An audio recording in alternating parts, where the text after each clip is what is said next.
और उत्तर प्रदेश एटीएस की गिरफ्त में आए आईएसआईएस के संदिग्ध आतंकी हारिस अली ने पूछताछ में चौंकाने वाले खुलासे किए हैं। मुरादाबाद के मेडिकल कॉलेज से बीडीएस की पढ़ाई कर रहा ये छात्र सिर्फ एक डॉक्टर बनने का सपना नहीं देख रहा था, बल्कि देश के खिलाफ आतंकी साजिश का ताना बाना बुन रहा था। अब उसने अपने 10 साथियों के नामों का खुलासा किया है, जिसके बाद एटीएस की टीमें ताबड़तोड़ छापेमारी कर रही है। इसी पर एक रिपोर्ट आपको दिखाते हैं।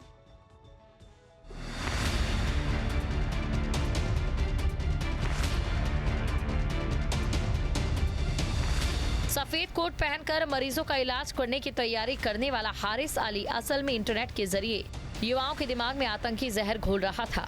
सहारनपुर का रहने वाला हारिस पिछले हफ्ते मुरादाबाद से गिरफ्तार हुआ। एटीएस की 5 दिनों की रिमांड में हारिस ने कबूल किया कि वो पैसों के लिए नहीं, बल्कि कट्टरपंथी विचारधारा की वजह से आईएसआईएस से जुड़ा था। मुरादाबाद से गिरफ्तार आईएस आतंकी हारिस से एटीएस की पूछताछ में कई सनसनीखेज और चौंकाने वाले खुलासे हुए हैं।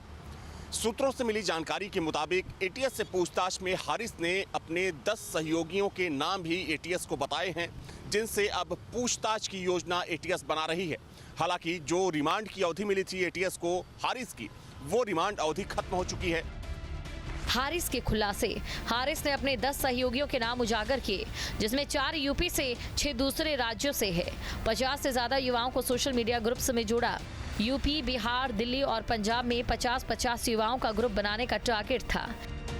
हारिस का काम सिर्फ भीड़ जुटाना नहीं था, उसने कई युवाओं का ब्रेन वॉश कर उन्हें देश विरोधी गतिविधियों के लिए तैयार किया। एटीएस को हारिस के लैपटॉप से कई ऐसे ईमेल मिले जो सीधे आईएसआईएस के हैंडलर्स को भेजे गए थे। इन मेल्स में देश के कई प्रमुख स्थलों की तस्वीरें भी अटैच थी, जिससे ये साफ होता है कि उसके निशाने पर कोई बड़ी साजिश थी। लेकिन अभी तक हारिस से जो पूछताछ हुई है, उस पूछताछ में एटीएस को कई अहम लीड मिली है। चूंकि एटीएस ने हारिस के लैपटॉप को भी खंगाला है और माना जा रहा है कि उस लैपटॉप से एटीएस को कई ऐसे मेल मिले हैं जिसके जरिए हारिस जो आईएएस के हैंडलर्स थे उनके संपर्क में था।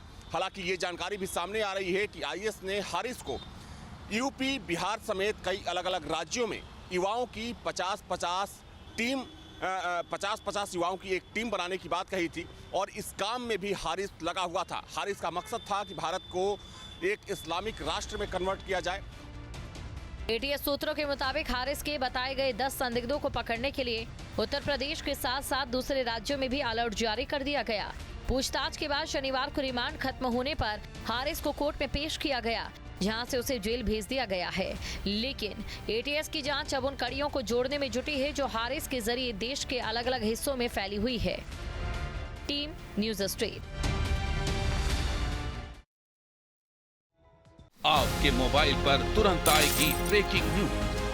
स्क्रीन पर सबसे पहले दिखेगी बड़ी खबर।